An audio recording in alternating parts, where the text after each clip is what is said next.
Les populations burkinabées ont massivement suivi ce face-à-face entre le président du Faso et les forces vives de la nation. Bon nombre de citoyens saluent cette initiative qui traduit la volonté du chef de l'État d'être à l'écoute du peuple.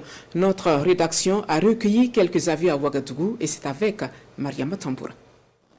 Avec un poste connecté au Bluetooth du téléphone, Pedrouende Kima et ses camarades réécoutent le discours du président du Faso, le capitaine Ibrahim Traoré. Il s'adresse aux forces vives de la nation.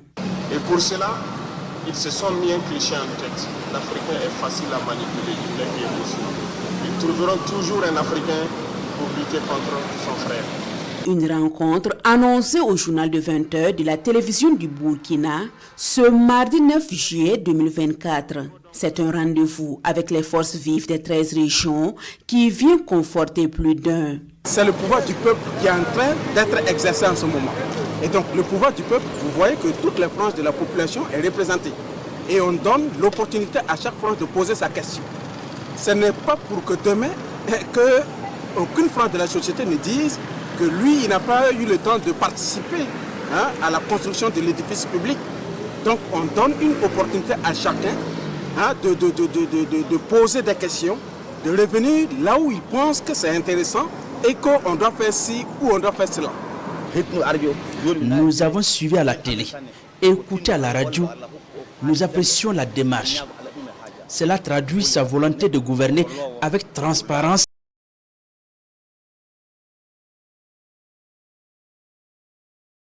Aborde plusieurs volets: sécurité, diplomatie, économie, éducation, énergie, justice. Un aspect retient le plus l'attention de ces citoyens burkinabés. Pour moi, personnellement, ce qui m'a marqué beaucoup, c'est lorsque le président a dit qu'il n'a pas de problème avec la population ivoirienne ainsi que la population béninoise.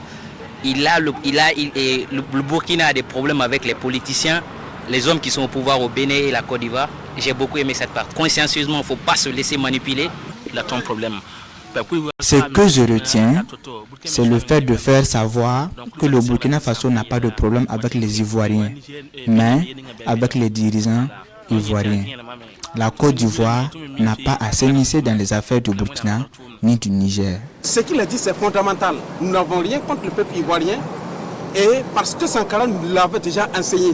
Sankara avait dit ceux qui aiment leur peuple aiment les autres peuples. Ceux qui sont contre leur peuple, c'est eux-là qui veulent exploiter aussi les autres peuples.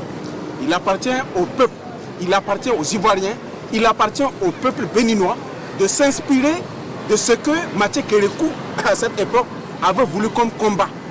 Il appartient au peuple ivoirien de s'inspirer de ce que le Bernard Biaka Boda, à cette époque, parce que c'est lui qui devrait proclamer les indépendances, si je ne me trompe. Il appartient à tout ce peuple-là de ne pas se laisser manipuler, de ne pas se laisser emporter. Un autre aspect de cette intervention que ces citoyens approuvent, la justice pour tous que prône le président du Faso. Pour ces Burkinabés, ce dialogue direct avec l'ensemble des composantes des forces vives des 13 régions traduit l'engagement du président du Faso à être toujours à l'écoute du peuple.